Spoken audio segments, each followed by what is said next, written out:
I'm Jimmy LaRowe, and this is my crash story. He's not gonna live. There's too much bleeding. Nerves are everywhere. If he does make it, he won't be there intellectually. His mind will be gone. I'm so sorry. I had to put him into a coma for 7 days.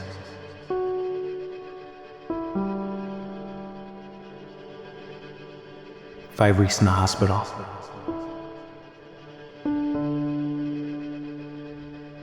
It's not gonna work. I'm sorry.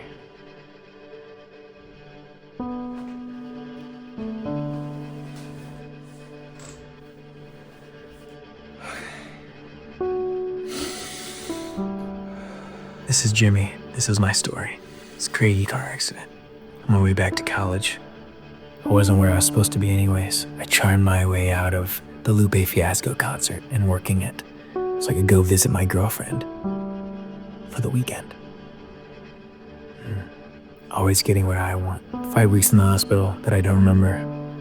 But on the last day, I remember my dad taking me out in the wheelchair.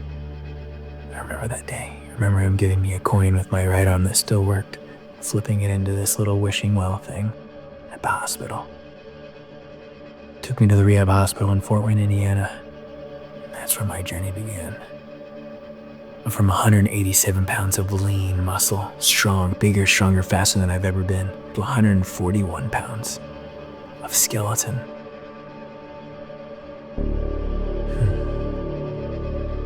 From benching 300 pounds 5 times, repping at 100 push-ups like it was nothing, 540 mile, wrestling, putting things together, taking on coach and all the people that they put in front of me, to nothing, to not able to move, bedbound, stuck.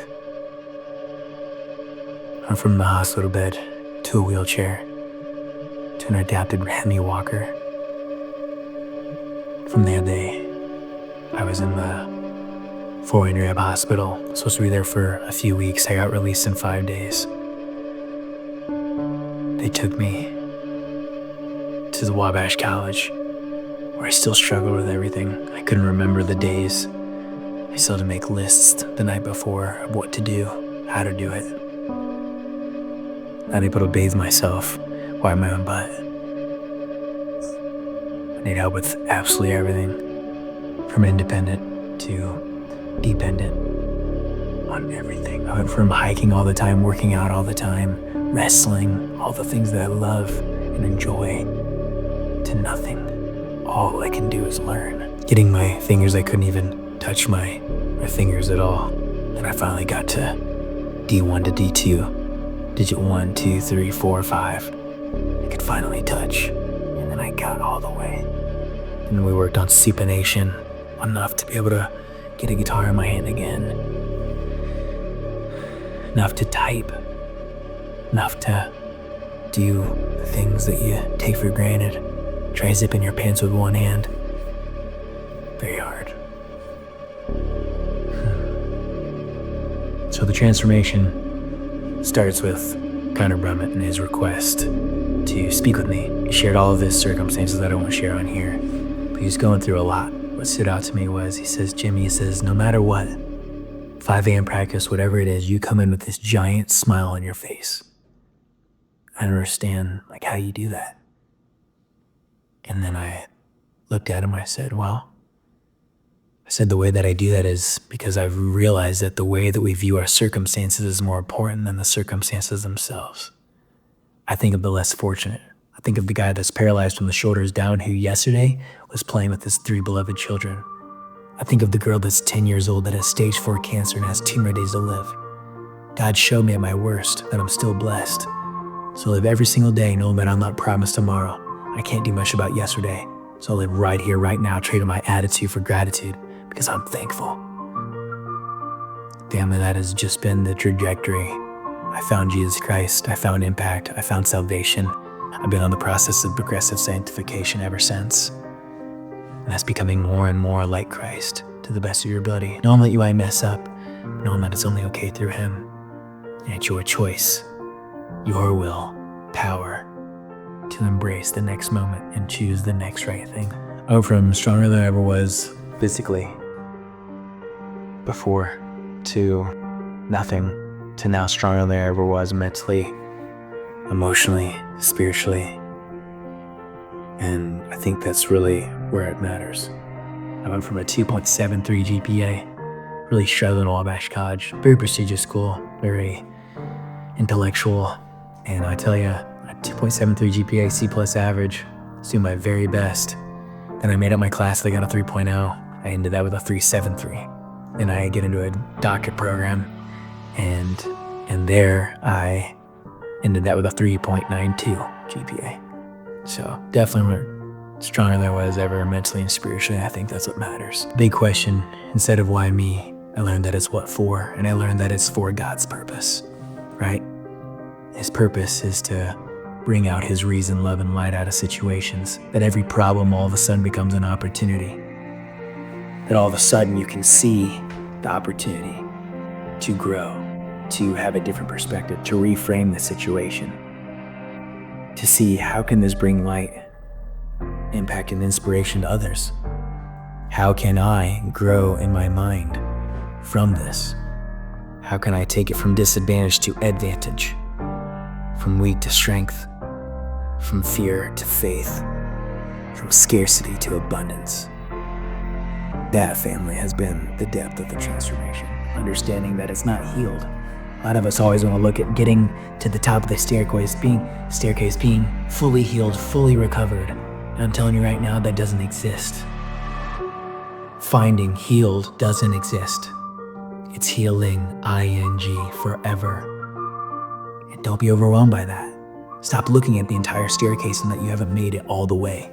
That's what I was doing in some moments, and then I switched it because I realized I'm not living to survive, I'm living to thrive. Regardless of my physicality, regardless of my situation, regardless if it continues to rain and pour, and I keep falling down, because every time that I fall down, I'm growing more character, I'm growing more grit, I'm figuring out different ways to get back up, I'm figuring out new ways to have a different stance, more of a power stance. A way in which the wind blows at me and I know how to react or respond accordingly. That's been the growth. The fact that I know that it is all an opportunity. It is my choice to be a victor instead of a victim of this situation. No one's responsible for my feelings. I choose to feel. I learned what love was. That was the true transformation. That every single day my goal, my standard, was to love God and love others and make some type of impact. Whether that's a smile, acknowledging somebody's existence, helping them get through their struggles. We're called to carry each other's burdens. Because ever since my car accident, ever since my faith and my salvation, I want to live my life with impact. And that kind of showed me when they changed the word to the Jimmy Lou Desire word, that maybe I did touch some lives. Maybe I did touch some hearts, and maybe that's why I'm here. I'm here to help you touch your own heart. Have a relationship with yourself. I quickly learned that there's two things that influence the quality of your life, the meaning that we create, and two, the emotional home that we live in. I found that the meaning was bigger than myself. That is the opportunity to love God and love others. Seeing everything as an opportunity. Seeing everything as, what an opportunity. To truly dive in, to tap in and turn on to purpose. To know why I'm here, which is to love God and love others. By being a courageous, abundant, aware, wild, compassionate, passionate, empowering, loving, excited, enthusiastic example of what this beautiful life can be when we figure out what life is all about. And serve God and love others. Damn, I found my purpose in everything that I do. Whenever I'm being those things, I'm on purpose. So that's the depth of the meaning. The second thing is the emotional home. And I'm still working on the emotional home. Whatever your state is, it can change how you show up. And that's our opportunity, family. What does it mean? The event happened, for sure. And that's kind of what happiness relates to. Happiness depends upon what happens. Yet joy is internal. It's the light in you. It's the love that exists. And you can tap in and turn on to that any moment, any moment that you want. We'll look at different people's stories and say, well, I don't have that kind of a story. Every single one of us has a story. The wind blows on us all. And when it does, you have a choice. You can rise up, carry your mat, and say, what an opportunity. Family, I want to remind you that we are all an unfinished masterpiece. God's not done with you. And He's not done with me either. So let's continue to shine. Let's continue to do our very best to be our best as we show up abundantly, as we show up authentically, as we show up with love, compassion, and a unexplainable desire to be, do, and have more in this life. I'm Jeremy LaRowe of Abundance Life Coaching. Thank you guys so much for joining me today. I love you all. Let's tap in and turn on. Love you, Claire. Shh. I hope you have the time of your life.